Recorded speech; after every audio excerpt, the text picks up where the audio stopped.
Queridos, nós vamos dar sequência na nossa série de reflexões desse mês de maio e nós vamos abrir nossas Bíblias hoje lá no livro de Ruth.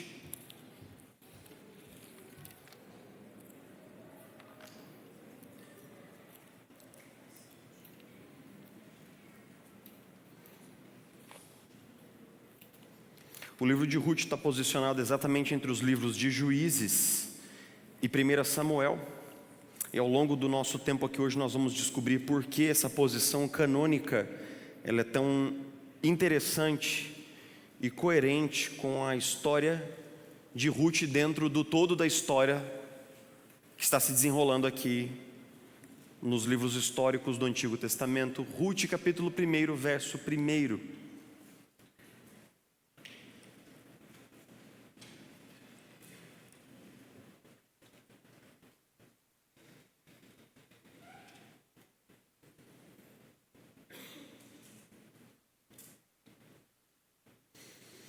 O texto diz assim: na época dos juízes houve fome na terra. Um homem de Belém de Judá, com a mulher e os 2 filhos, foi viver por algum tempo nas terras de Moabe.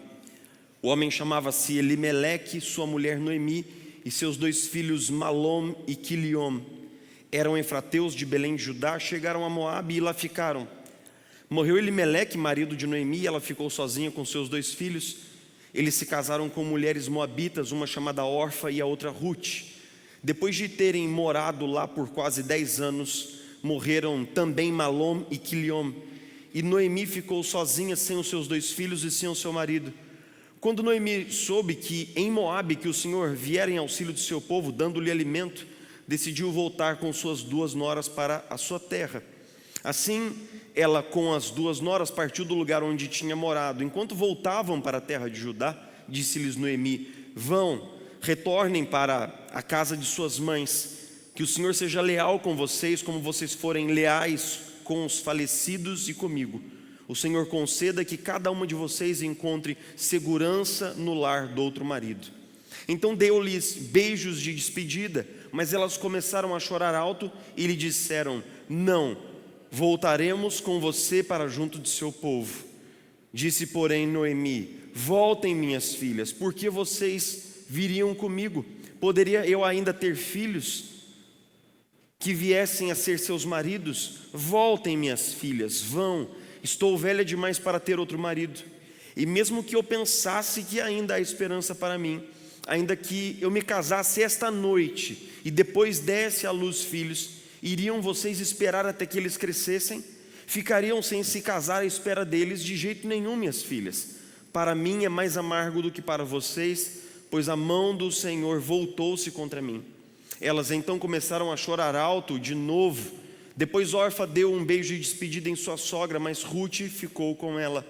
Então Noemi a aconselhou: veja, sua concunhada está voltando para o seu povo e para o seu Deus, volte com ela. Ruth, porém, insistiu. Vamos ler todos juntos essa declaração de Ruth contida nesses versículos 16 e 17.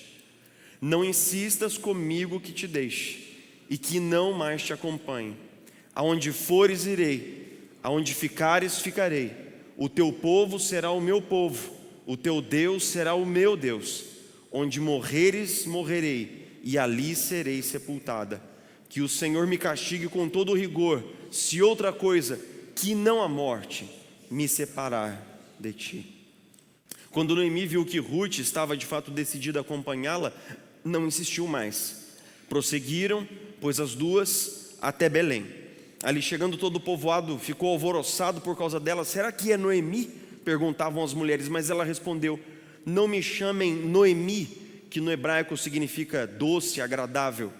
Melhor que me chamem de Mara, que significa amarga, pois o Todo-Poderoso tornou minha vida muito amarga. De mãos cheias eu parti, mas de mãos vazias o Senhor me trouxe de volta. Por que me chamam Noemi? O Senhor colocou-se contra mim, o Todo-Poderoso me trouxe desgraça. Foi assim que Noemi voltou das terras de Moabe com sua nora Ruth a moabita. Elas chegaram a Belém no início da colheita da cevada. Nós gostamos de pensar sobre nós mesmos brasileiros como um povo muito extrovertido e sociável. Nós somos conhecidos no mundo como um povo mais simpático que existe.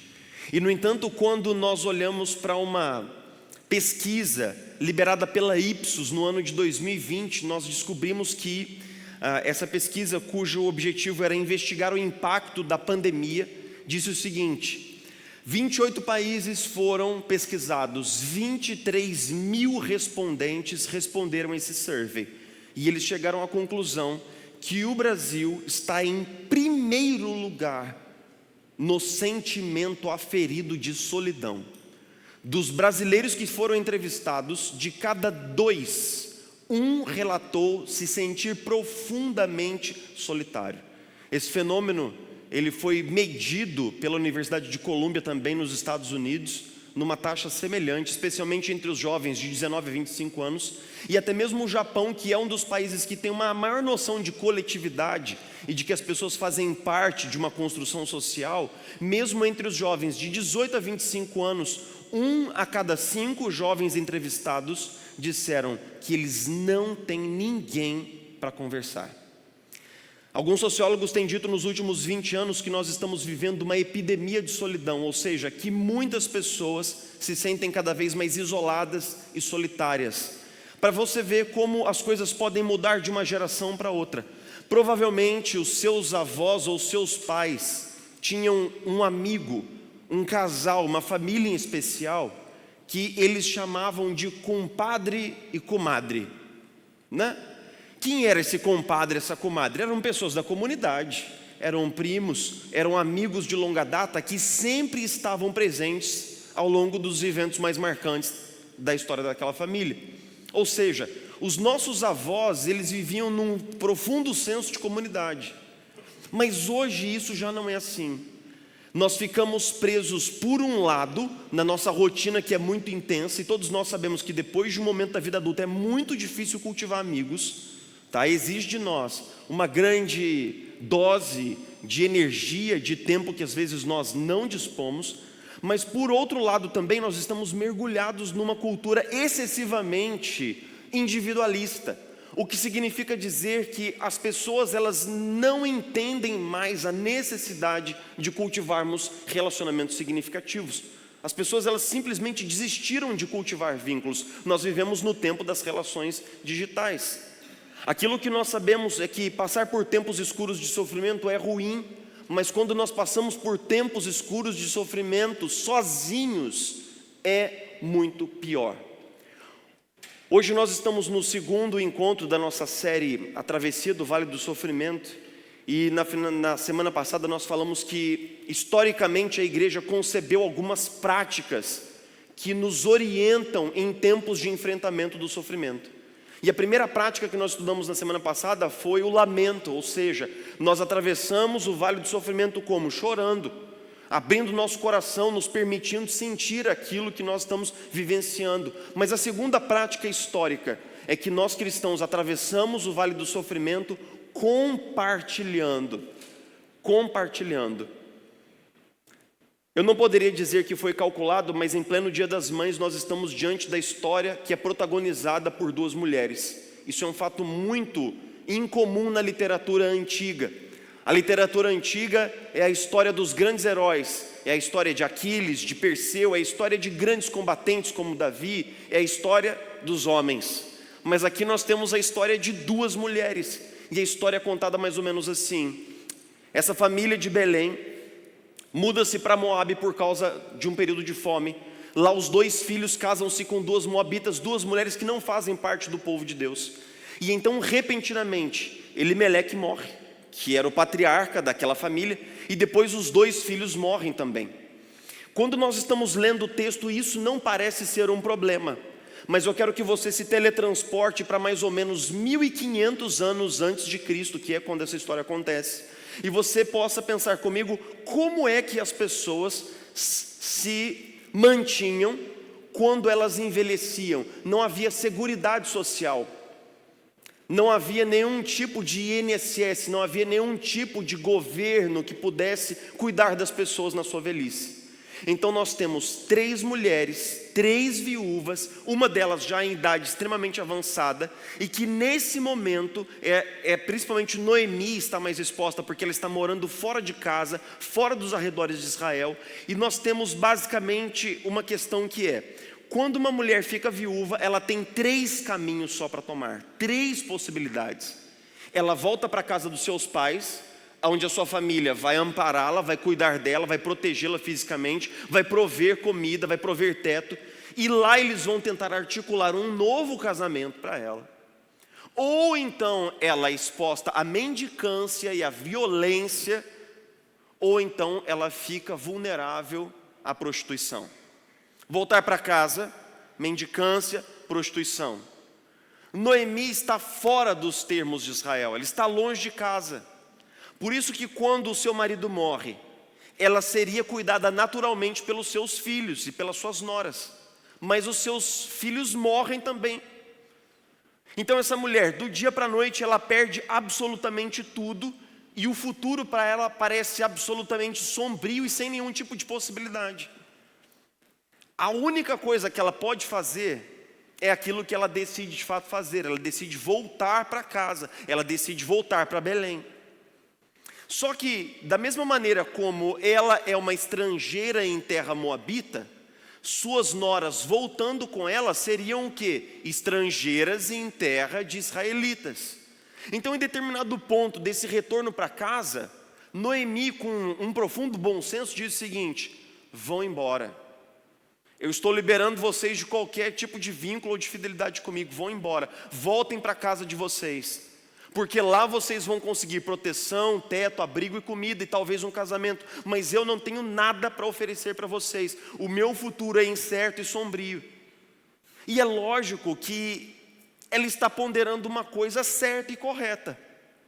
Ela está dizendo assim: se vocês me seguirem para Israel, lá vocês vão ser israelitas, e eu não vou dar novos filhos para que vocês possam casar com ele. Lembre-se que no mundo antigo, uma viúva só poderia se casar de novo, de forma lícita, com alguém que tinha algum vínculo de parentesco com o falecido marido. A mulher não estava liberada para casar com quem ela quisesse. Ela tinha que ser resgatada pelo mesmo sangue do falecido marido. Isso causava muitas complicações. Então Noemi está diante do momento mais difícil da sua vida. Ela está voltando para casa, o futuro dela é sombrio, e ela tem de fazer esse caminho sozinha, totalmente solitária. Talvez, para muitos de nós, passar pelo vale do sofrimento já seja um desafio, mas para alguns de nós que temos que passar pelo vale do sofrimento sozinhos, nós começamos a descobrir como isso pode quebrar o espírito dos mais aguerridos e dos mais valentes. Philip Yancey e Paul Brand, que é um médico, escreveram um livro um tanto difícil de ser lido e provocativo, chamado A Dádiva da Dor. E nesse livro eles contam a história de um dos pacientes do Dr. Paul Brand, chamado Stanley Lenz. Este homem era um farmacêutico inteligente, um cara promissor, quando com 31 anos de idade ele foi diagnosticado com lepra. E então ele foi internado no hospital Carlville. Lá no hospital eles descobriram que o bacilo que gerava a lepra em Stines era um bacilo extremamente agressivo, e logo ele comprometeu praticamente todos os tecidos sensitivos do corpo de Stines, de tal maneira que ele não sentia mais absolutamente nada. Em determinado momento, para tentar tratar a agressividade do bacilo, eles submeteram ele a um choque de um remédio chamado streptomicina.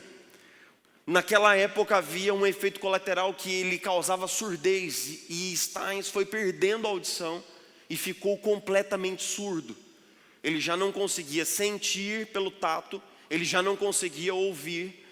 E algum tempo depois de ter perdido completamente a audição, a lepra comprometeu 100% da sua visão. Num determinado momento do livro, o Dr. Paul Brand diz o seguinte: Uma visita a Stanley durante os últimos meses de sua vida era quase insuportável. Incapaz de ver, de ouvir e de sentir, ele acordava desorientado, estendia a mão e não sabia o que estava tocando. Falava sem saber se alguém o ouvia ou respondia. Certa vez eu o encontrei sentado numa cadeira resmungando para si mesmo em tom monótono: não sei onde estou, será que tem alguém comigo aqui no quarto? Não sei quem você é, meus pensamentos estão girando, não consigo pensar nada direito. Os últimos dias de Stanley foram de muito sofrimento, e a solidão dos últimos meses lacerou sua alma muito mais do que a lepra lacerou o seu corpo, porque naquele ponto ele já não podia receber a empatia, o amor, a atenção, a companhia dos cuidadores que estavam com ele.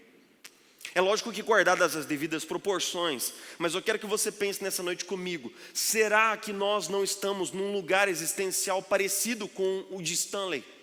Quando nós passamos por temporadas de sofrimento, quando nós passamos por tempos de luta, de embate com a dor, de embate com a perda, com o luto, com doença, quando nós passamos pelo divórcio, pelo falecimento do casamento, quando nós passamos pelas dificuldades com o nosso corpo e nós passamos absolutamente sozinhos. O que eu vou disparar logo em seguida são perguntas retóricas que você não precisa responder para ninguém, mas talvez você deveria responder para si mesmo. Se hoje você precisasse conversar com alguém e abrir o seu coração, você teria alguém com quem você pudesse ser 100% franco e honesto a respeito da sua dor e do seu sofrimento? Se hoje você estivesse passando por um tempo difícil, de perda, de luto talvez, você teria alguém com quem você poderia abrir completamente o seu coração? Você tem amigos? Eu não digo amigos digitais, aqueles 5 mil amigos que você tem no Facebook. Não digo amigos de rede social, não digo amigos de WhatsApp. Eu digo amigos para quem você pode falar as coisas sem filtro, para quem você pode abrir completamente sua alma e seu coração. Você tem um lugar seguro para poder falar. A segunda pergunta retórica é: por que é que nós estamos tão solitários? Como é que nós chegamos aqui num lugar onde frequentemente, quando alguém chega no meu gabinete e fala assim, geralmente quando a pessoa vai para um primeiro aconselhamento comigo, eu pergunto para essa pessoa se ela já esteve no gabinete antes. E às vezes eu me encontro pessoas de 20, 25 anos de igreja que nunca estiveram no gabinete pastoral. Isso é muito chocante, porque talvez a primeira possibilidade é que essa pessoa em 25 anos nunca teve nenhum tipo de problema. E então eu quase que peço para aquela pessoa orar por mim, né? Porque 25 anos sem problema, eu gostaria que ela intercedesse por mim, né? Mas depois eu descubro que não, que de fato isso é uma construção muito difícil de ser articulada. A segunda pergunta que eu digo é o seguinte: as coisas que você está contando para mim, você compartilhou com quem mais? E não raro eu ouço assim: eu não tenho ninguém para compartilhar isso, pastor. Eu digo assim: mas nem um amigo, nem um irmão, seja de sangue ou irmão da fé? Não, pastor, não tenho ninguém para compartilhar isso que eu estou compartilhando com você aqui. Eu penso que o individualismo do nosso tempo, ele é semelhante à história de um adolescente que vive com os pais e fala assim: rapaz, é muito chato viver com os meus pais, eles interferem na minha rotina, eles ficam me azucrinando o tempo todo e tal. E aí então ele começa a sonhar em ter um apartamento próprio. Ele começa a sonhar com o dia em que ele vai trabalhar, ter o próprio dinheiro e ter o próprio apartamento. Aí beleza, em determinado momento ele aluga um apartamento e é o auge, né? É o ápice do início da vida adulta. Mas ele descobre que lá no apartamento ele vai ter o quê? Vizinho. Vizinho que lava a roupa meia-noite, vizinho que bate a porta de madrugada, vizinho que quer aprender a tocar guitarra no último volume. Aí fala assim: rapaz, não é fácil viver em comunidade com esses vizinhos embaixo, vizinho em cima. Eu, graças a Deus, só tenho vizinho em cima, porque o meu vizinho de baixo sofreria muito comigo. Mas o vizinho de cima, teve um dia que ele começou a lavar a roupa meia-noite. Aí eu dei uma interfonada para ele: ô vizinho, Deus te abençoe, né? Estou muito feliz de tê-lo como vizinho, novo, recém-chegado no prédio, mas lavar, você está forçando a amizade logo de cara, tá bom? Desliga essa máquina aí que nós estamos dormindo aqui, né? Aí você fala assim: bom, seria muito melhor eu morar numa casa. Aí a gente começa a desejar o quê? Mais autonomia, mais liberdade, menos gente por perto. Aí eu me mudo para uma casa, num condomínio aqui de São José, né? Aí lá na casa, você começa a descobrir que de repente você comprou uma casa que não tem muro. Aí você descobre que os vizinhos passam na sua casa para pegar uma xícara de café, para pegar uma xícara de açúcar. E você fala assim: rapaz, essa casa é maravilhosa, só falta um muro. Aí você constrói um muro bem grande.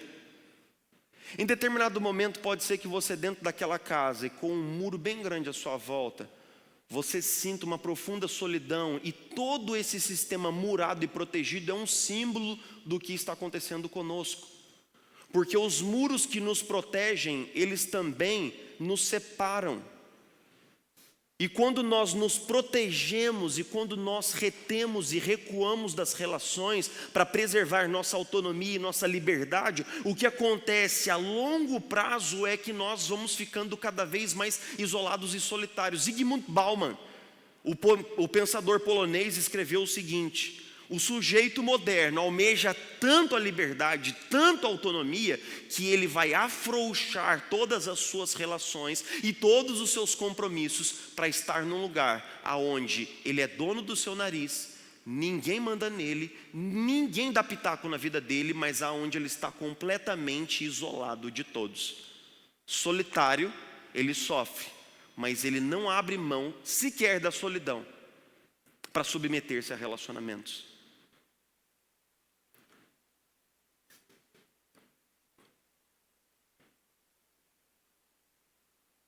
Eu estou tomando uma decisão aqui de 60 segundos se eu falo para vocês isso que está aqui no meu esboço. É bom pensar antes, né?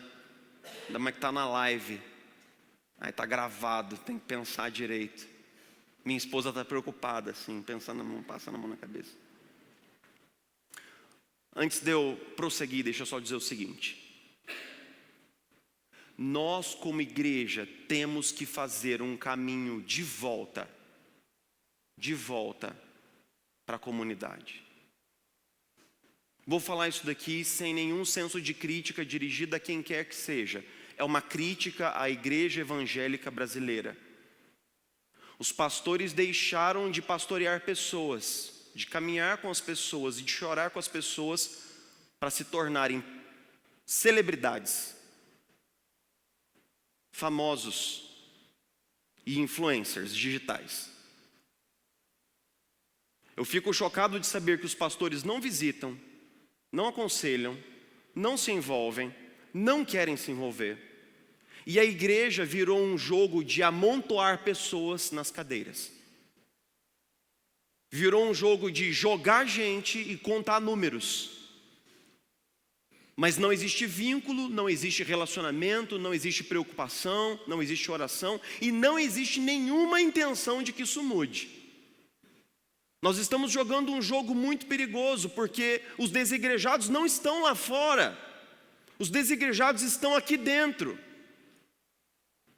Os desigrejados não estão lá fora assistindo a live nesse instante. Não apenas eles, mas nós também podemos estar aqui durante anos sentando nos mesmos lugares, mas sem nenhum tipo de vínculo com quem quer que seja. Não estamos cuidando de ninguém, não estamos sendo cuidados por ninguém, somos só mais um número. E esse jogo vai custar um alto preço para nós. Esse jogo vai custar um alto preço para nós. Nós temos que fazer um caminho de arrependimento pelas escolhas que temos feito como Igreja Evangélica Nacional. Nós temos que fazer um caminho de arrependimento. Isso está impactando a saúde dos casamentos, os nossos jovens estão soltos, nossos adolescentes vivendo crise de ansiedade, e ninguém está pegando na mão de absolutamente ninguém. Isso é um problema, meus irmãos. Isso é um problema. Quando Noemi admoesta suas noras para que elas voltem para casa, ela está fazendo aquilo que é óbvio e aquilo que de fato de alguma maneira deveria ser feito. Então Orfa, no versículo 14, chorando, dá um beijo na sua sogra, se despede dela e volta para casa. Então Noemi diz assim para Ruth: olhe para o exemplo da sua concunhada. Ela fez aquilo que é mais óbvio. Volte você também para casa. E então, Ruth dispara uma das declarações mais bonitas de lealdade de toda a Escritura, um texto que frequentemente é lido em matrimônios. Ela diz assim: eu não vou te deixar, aonde você for eu irei, e então o seu povo será o meu povo, o seu Deus será o meu Deus, aonde você morrer e for sepultada, aí também eu serei sepultada. E no final desse voto de lealdade, ela lança uma maldição sobre si mesma e diz assim: e que o Senhor me castigue com toda a força, se algo diferente da morte me separar de ti. Ruth está fazendo uma declaração de lealdade. Ela está dizendo que ela vai fazer uma escolha de ficar com sua sogra, custe o que custar, e que ela vai trilhar o caminho do sofrimento junto com sua sogra. Mas eu quero que você pense na escolha que Ruth está fazendo, sabe por quê? Porque da mesma maneira como Noemi era estrangeira em Moabe, ela será uma estrangeira em Israel. E da mesma maneira como Noemi ficaria desamparada em Moabe, Ruth ficará desamparada entre os israelitas. Ela está fazendo a opção de caminhar com a sua sogra com prejuízo próprio. Então Noemi insiste, briga e admoesta para que Ruth não vá. Eu gostaria que você pudesse imaginar duas mulheres adultas brigando, insistindo: não, você não vai comigo, só assim, eu sou adulta, você não manda em mim, eu que sei, e elas brigam, e por fim, Noemi diz assim: bom, já vi que não vai adiantar, então ela permite, ela quase que consente que sua nora a acompanhe. E eu queria que você imaginasse essa imagem: duas mulheres caminhando juntas no vale do sofrimento, indo de Moabe, indo para Israel, com um futuro sombrio, com poucas possibilidades, e no meio de tudo aquilo, ambas compartilhando o coração uma com a outra, compartilhando o coração uma com a outra. O texto do primeiro capítulo termina dizendo assim: elas chegaram e era o tempo da colheita da cevada. Esse gancho literário do primeiro capítulo puxa o tema do segundo, e esses 4 capítulos eles formam uma espécie de um teatro, 4 atos sendo desenvolvidos, e eu vou te contar o final da história, como tudo isso termina para essas duas mulheres. Elas voltam para Belém, e é o tempo da colheita da cevada. E havia uma lei em Levítico que permitia que os pobres eles pegassem o resto da plantação para subsistência pessoal. É justamente isso que Ruth vai fazer. Ela vai até a plantação para pegar um pouco de alimento para ela e para sua sogra. Quando ela volta trazendo a comida, ela fala para sua sogra assim: hoje eu apanhei no campo, colhi num campo de um cara que me tratou muito bem, foi muito simpático comigo, um homem chamado Boaz. Imagine que Noemi dá um pulo para trás e fala: não me diga. Por quê? Porque Boaz é nosso parente e ele pode ser o seu resgatador. Ele está permitido pela lei ser um possível marido para você. E então elas tramam um plano no qual Ruth, no meio da colheita, ela deita-se nos pés de Boaz.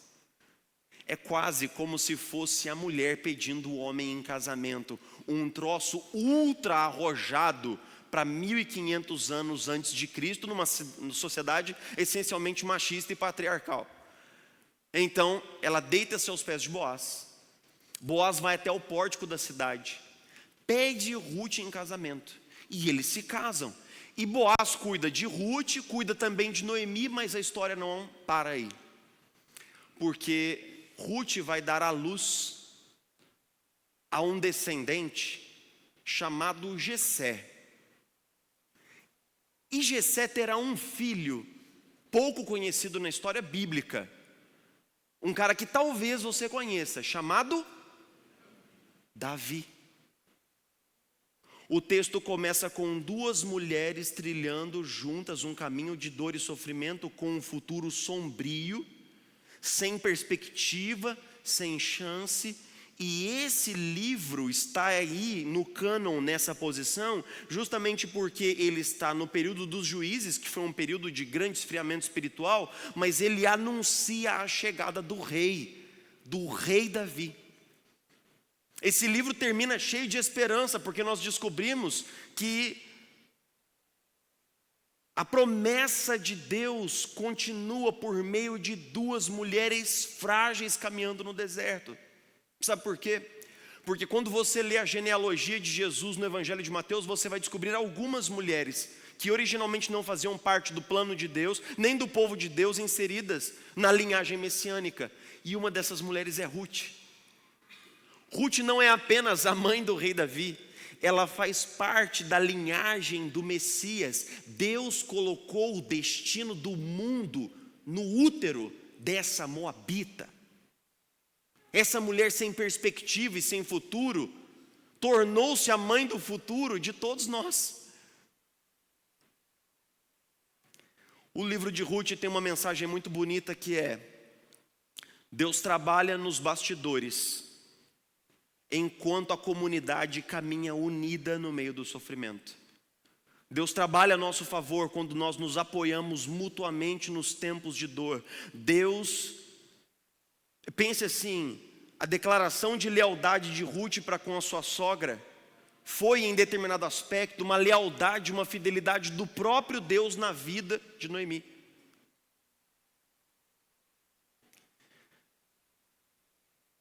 Existem tempos muito difíceis para nós pastores. E os piores tempos para nós pastores são aqueles em que nós temos que cuidar de pessoas para as quais a gente não tem nenhuma solução para oferecer. O diácono Sérgio era um cara muito positivo, era uma pessoa que era a cara do nosso time de serviço, um pedreiro muito habilidoso, um homem muito sorridente. E no vigor dos anos da vida ele foi acometido, foi diagnosticado com ELA, um tipo de esclerose que vai minando toda a musculatura do corpo do indivíduo. E quando eu saí de Itajubá, pouco tempo depois, ele foi diagnosticado com essa doença. E uma vez eu fui pregar lá, e aí então eu e o pastor à época, o reverendo Sundar, nós fomos visitar o Sérgio. A coisa mais triste que existe é quando nós temos que fazer uma visita ou cuidar de uma ovelha para quem nós não temos uma solução. Nós pastores somos ajudadores de pessoas. Nós gostamos de ajudar e apoiar pessoas.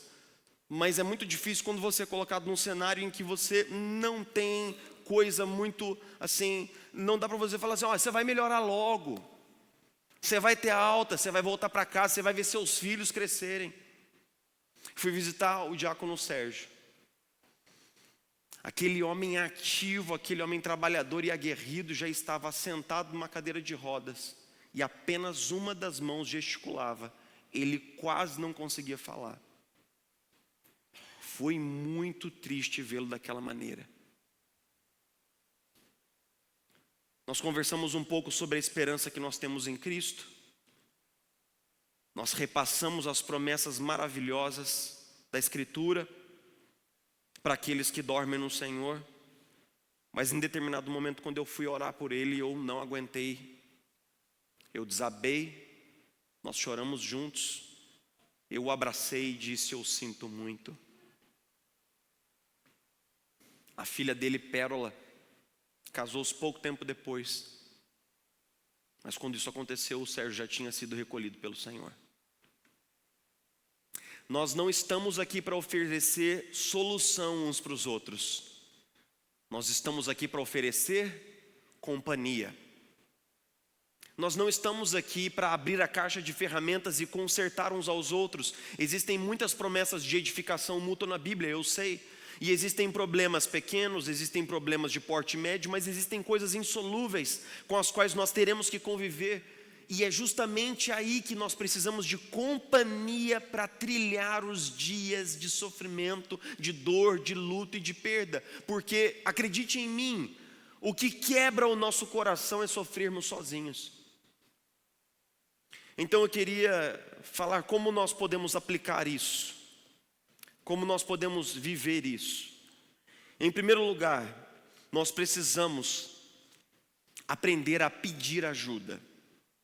Nós falamos sempre sobre isso aqui na IP Aquários, por quê? Porque nós vivemos num ambiente corporativo, onde pedir ajuda é um sinal de fraqueza, é um sinal de vulnerabilidade, e muitas pessoas, elas só anunciam o berro, elas só abrem a boca e só levantam a mão quando já passou muito do segundo tempo. Quando a coisa já está assim, insalubre, aí elas pedem ajuda. Mas isso não precisa ser assim. Você precisa saber que existe, deve existir na comunidade cristã um espírito de fraternidade em Cristo, por meio do qual nós podemos ajudar uns aos outros, mas lembre-se, as pessoas não têm bola de cristal, elas não sabem até que você diga. Então, aprenda a pedir ajuda. Mas em segundo lugar, eu diria, aprenda a pedir ajuda para a pessoa certa. A maioria das pessoas que chegam no meu gabinete e que não querem se abrir, elas passaram por experiências de abrir o seu coração para alguém, e aquela pessoa pegou aquilo que era tão santo, que era tão sagrado, e ela tirou do contexto e contou para uma outra pessoa, e logo a igreja inteira sabia de uma coisa que era profundamente privativa. Quando isso acontece, nós acabamos sendo amarrados numa camisa de força de desconfiança, porque nós confiamos uma vez, nós vamos confiar de novo. Mas note que existem dois extremos ruins. O primeiro extremo é não vou confiar em ninguém. O outro extremo ruim é vou confiar precipitadamente. Eu te diria, cuidado para quem se assenta na sua mesa. Cuidado para quem você abre o seu coração. Cuidado para quem você compartilha as coisas sagradas da sua história. Cuidado. Cuidado. Em terceiro lugar, nós compartilhamos empatia e não solução. Existem quadros que não podem ser mudados, mas isso não significa que nós não possamos caminhar com você. Eu me lembro quando, certa vez, eu pastoreei um jovem e ele tinha perdido a sua mãe para o câncer. Fui professor desse cara no ensino médio, fui professor de filosofia, nós compartilhávamos de Cristo. No meio do tempo, dos intervalos, em determinado momento eu falei para ele, cara, você quer um dia tomar um café? E ele disse assim, pastor, olha, eu posso tomar um café, mas nada do que eu fizer vai trazer a minha mãe de volta. É como se ele dissesse assim, já que você e nem ninguém pode solucionar o meu caso, qual é o sentido de eu abrir o meu coração e falar da saudade que eu sinto da minha mãe? Eu disse assim, a única coisa que você precisa entender é que você pode e vai chorar a perda da sua mãe o resto da sua vida. A única questão que você precisa entender é que você não precisa chorar sozinho. E que Deus está colocando pessoas ao seu lado para caminhar com você e para chorar com você. Paulo comanda aos romanos dizendo, chorem com os que choram. A nossa fé tem na sua essência esse aspecto do cuidado, do amor, da preocupação e da empatia. Chore com os que choram. Eu gosto muito do poeta anglicano, ministro John Donne, que escreveu uma série de devoções chamadas Devoções Emergentes, e ele faz uma declaração mais ou menos assim, em determinada altura do seu poema. Ele fala assim, homem algum é uma ilha completa em si mesmo. Todo homem é um pedaço do continente, uma parte do todo. Se um torrão de terra for levado pelo mar, a Europa fica menor, como se tivesse perdido um pedaço. A morte de qualquer homem diminui a mim, porque sou parte da humanidade. Por isso, nunca perguntes por quem os sinos dobram. Eles dobram por ti. O que significa dizer que quando alguém chora, todos nós choramos juntos. Quando um se alegra, nós nos alegramos também. Esse é o ministério da igreja. Eu quero que você pense no contraste de duas cenas para nós encerrarmos. Noemi repeliu o quanto ela pôde a ajuda de sua nora. Ela diz assim, eu não preciso, vai embora, volte para casa, eu vou sozinha. Mas por outro lado, quando Jesus estava no Getsêmani, o texto de Mateus, todos os textos sinóticos nos dizem que Jesus afastou-se a um tiro de pedra com 3 amigos, Pedro, Tiago e João. Jesus olhou para esses amigos e disse assim: eu estou profundamente triste, de uma tristeza mortal. Fiquem aqui, vigiem comigo, orem comigo. É engraçado, né? Noemi tenta repelir sua sogra, sua nora Ruth, mas Jesus pede por ajuda quando passa pela proximidade da cruz. Jesus pede que os seus amigos fiquem com ele, vigiem com ele, façam companhia para ele naquela hora escura. Jesus pede companhia para atravessar o seu vale de sofrimento e de morte. A minha pergunta para você é: o que faz você pensar que você atravessará o seu sozinho? O que faz com que você pense que você pode passar pela hora escura sozinha, por sua própria conta e risco? Quem foi que enfiou nas nossas cabeças que nós podemos nos aproximar dos dias maus e sombrios com a força do nosso caráter e com a solidez da nossa força de vontade? Nós precisamos aprender a ser um povo que compartilha o coração à medida em que nós prosseguimos. O apóstolo Paulo, escrevendo na sua epístola aos Efésios, capítulo 2, diz assim: porque Jesus morreu e já derrubou todo o muro de inimizade que existia entre vocês, fazendo de vocês um só homem em Cristo, para que nele vocês sejam unidos e solidificados como uma só comunidade. Isso significa dizer que nós fomos reconciliados com Deus por Jesus? Sim, mas nós fomos reconciliados uns com os outros, para que nós possamos caminhar juntos, compactados como um só povo. Na nossa igreja nós não estamos tentando inventar a roda, isso não existe. A igreja é uma ideia de Jesus, Ele criou isso. Nós apenas nos submetemos ao que a Escritura diz, e a Escritura diz que nós somos o povo que caminha unido no Senhor. E que o Senhor mesmo, Jesus, nos ensine a caminhar juntos. Que o Senhor mesmo nos ensine o que significa ter um amigo e um irmão cujo abraço, cuja palavra, cuja mão estendida são para nós como o próprio abraço do Senhor e como o consolo do Senhor na nossa vida. Senhor, nos dá humildade para que nós sejamos lembrados de que não podemos e não atravessaremos o vale de sombra e de morte sozinhos. Nos lembra, Senhor, de que até mesmo Jesus pediu ajuda. Senhor, tem misericórdia de nós. Nos faz ser um povo de consolação. Nos ensina como igreja a sermos um povo de consolação, Senhor, em nome de Jesus. Nos dá amor, nos dá paciência, preocupação e um espírito genuíno de comunidade, Senhor, para com todos aqueles que sofrem. Muito obrigado, Jesus. Muito obrigado por todos os braços consoladores da nossa igreja. Muito obrigado, Jesus, por todas as palavras de encorajamento na comunidade. Muito obrigado pela própria experiência da comunidade.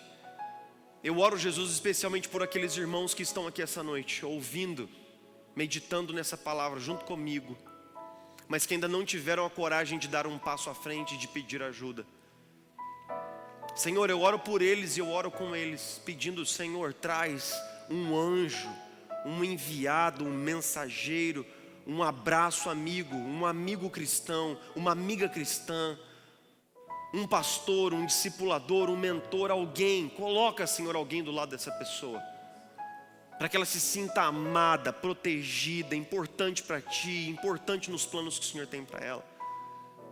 Senhor, obrigado, porque na minha experiência pessoal, todas as vezes que eu pedi, o Senhor nunca deixou de enviar um socorro em tempo oportuno. Obrigado, Jesus. Obrigado.